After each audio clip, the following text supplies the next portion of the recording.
Hej hej. Nå. I dag vil jeg fortælle lidt om at og reglen.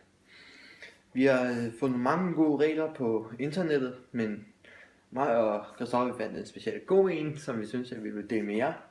Og vi synes også, at den er ret nem. Udsagnsord i navneform ender oftest på e.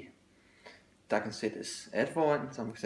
at ringe, eller at opføre, at spise, at holde. Det var at-reglen. Nu vil vi gå videre til a eller og-reglen. Og skal næsten altid stå der, hvis ordet ikke slutter på et r. For eksempel, kommer du og hjælper, eller hun kommer og spiser i aften. Igen, spiser er, hjælper er, der skal der og. Ja, det var mig og Christoffers regel på, hvordan at man tager, eller hvordan man sætter at eller og ind. Og vi synes, at det er nemt at huske.